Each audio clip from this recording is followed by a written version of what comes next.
De gaswinning van de NAM onder de zeedijk bij Blijen begon eer met 1 boorput.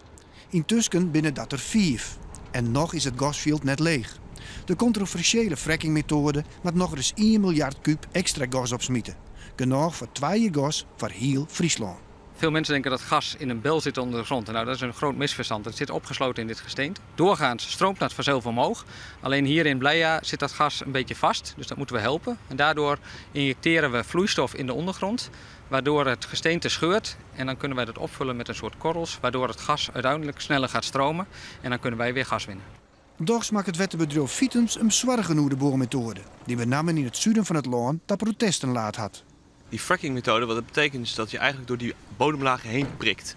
En daarbij gebruik je allerlei chemicaliën. En wat er eigenlijk gebeurt, is dat je door die lagen waar ook ons grondwater voor zit, waar u en ik van drinken, dat daar die chemicaliën in komen. En daar maken we ons enorme zorgen over. En we willen eigenlijk weten wat de effecten daarvan zijn. We hebben ook de Tweede Kamer opgeroepen om hier onderzoek naar laten uit te voeren en te kijken wat dit nou betekent.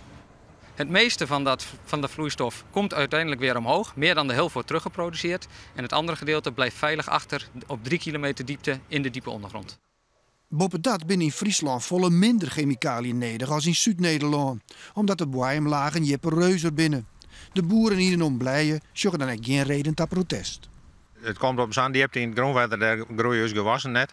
En dan denk ik, wij hebben over het algemeen meer met Rijnwater te maken dan met groenwater. Dus ik zie daar voortdurend nog geen probleem mee. Dat water wat ze erin pompen, dat gaat er hoofdzaak komt dat er ook weer uit. Nou, dat wordt het aan, wordt het afvakkelen, dan wordt die chemicaliën die gaan hoofdzakelijk ook weer om.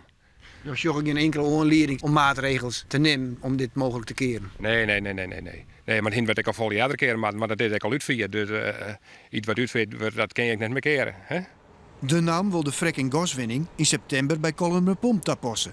Daar moet de boormethode 10% extra gas opsmieten.